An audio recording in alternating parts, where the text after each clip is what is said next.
And I thought we had him talked into staying. And again, freshmen, and I was a quarterback in Arkansas. It's a hard deal because there is some pressure there. But I really thought if we could get by that first year, I thought we'd be fine. And when you thought you had him talked into staying, what changed that, and what caused you to go ahead and give him the release? Well, I told him earlier, I told the mom and Mitch that, the best thing for you to do is stay. And I'm not going to release you. I was a transfer. And let me help you. Let me use my experience. The grass always looks greener on the other side. Guess what? You were 7 or 8-0 as a starter, as a freshman. And you're only going to get better. So I'll tell you what, I'm not going to give you your release until May. If you come back and tell me you're still unhappy with David Lee and the way things are, I'll give you your release. But I'm not going to give it to you now. But what happened when he left that office, and he came to me the first day back at school, after Capital One, came with a Sunday school teacher, and wanted me to give him his release. I said, I'm going to stick with my initial promise before the bowl game. I'm not going to release you. I'm not going to let you go. I'm going to keep you. And I want you to stay here to May. And if you're still unhappy, then I'll release you. And when he left that office, it was very real that his mother wanted him gone. His mother didn't want him here. And so she called, she demanded the release and demanded it now. And so when she did that, I gave him his release. You've had 2 high-profile players leave, but that means 80-something stayed last year. And of course, some of those have graduated. What was the mood on the team going into the bowl, and what's the mood on your team right now? Going in the bowl, we've been working very hard. They were excited. I thought Sam Olajubutu, Keith Jackson, those guys done a great job of leading, and that's why you won 10 games. I just don't think that you can win 10 games in this league if you don't have chemistry, if you don't have togetherness. You can't do it. And that's what we had, and we had some good leaders. Our seniors were super. And so going into that bowl game, we were fine. I think if you look right now, and I'm looking right at them, I wish you could see the faces of these guys. The enthusiasm, Marcus Monk. I'm looking at Jonathan Louis right now, Andrew Davey, Antoine Robinson, Material Richard. If you look at their eyes and faces, it excites you. Peyton Hillis is moving, and that really excites me right now. He's starting to get range of motion, and so boy, we got some good young men, and they're doing a good job, and that's why we won a lot of games. Pitching after Mitch was benched, Mitch played very few snaps until the Capital One Bowl. What was the thinking?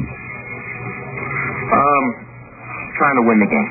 You're trying to win the game. That's all the thinking there was. You're trying to win the game and trying to put the best guys out there to give you that chance to do that. And he got both those quarterbacks got a lot of reps during that time. That's one thing the bowl practice gives you is a lot of reps, a lot of practice time, extra. So that was good. But both of them, they struggled a little bit. But again, he was a true freshman. The book, the famous book, was it an issue? Well, it wasn't an issue to me. I really think if you go back and if you took the practice film of the 2 weeks prior to, you knew something was bothering Mitch. You knew something was bothering him, and felt for him and tried to encourage him. And Mitch is a fine young man, but the very few people can handle when the outside pressures and all these other things. It's tough enough to read cover 3 and find out who's blitzing. Now you take on some outside pressures. It's tough. It's tough, and you can tell in practice that things were bothering him. He wasn't the same quarterback that he was during 2-a-days.